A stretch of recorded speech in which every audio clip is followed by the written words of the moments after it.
Hello ഉപ്പുമുളകും പ്രേക്ഷകരെ ഒരു കിടിലൻ വാർത്ത. അതേ കൂട്ടുകാരെ, നമ്മുടെ ശിവാനിയുടെ കല്യാണം നടത്താൻ പോകുകയാണ് നമ്മുടെ സിദ്ധു അളിയനും നമ്മുടെ പാറമട വീട്ടുകാരും കൂടെ ചേർന്ന്.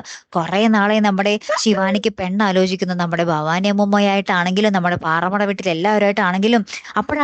നമ്മുടെ കഴിഞ്ഞ വാലന്റൈൻസ് ഡേക്ക് നമ്മുടെ ഷിബു റോക്സ് ഒരു റോസാ പൂവും മിഠായൊക്കെ കൊണ്ടേ കൊടുത്തിരുന്നു, നിങ്ങൾ എല്ലാവരും കണ്ടു കാണും അല്ലെ? അപ്പൊ നമ്മുടെ ശിവാനിയുടെ ഉള്ളില് ഷിബുവിനോട് അത്ര വലിയ പ്രണയമില്ല, പക്ഷെ എവിടെയെങ്ങാണ്ടൊക്കെയോ നമ്മുടെ ഷിബു റോക്സ് ഉണ്ട് താനും. ഷിബുവിനാണെങ്കിൽ നമ്മുടെ ശിവാനിയില്ലാതെ ജീവിക്കാൻ പറ്റത്തില്ല എന്നുള്ളൊരു കാര്യത്തിലും. അപ്പൊ നമ്മുടെ ശിവാനിയുടെ കല്യാണമാകുമ്പോൾ ആരായിരിക്കും വരൻ എന്നുള്ള ഒരു കൺഫ്യൂഷനിലാണ് നമ്മൾ പ്രേക്ഷകർ മൊത്തം.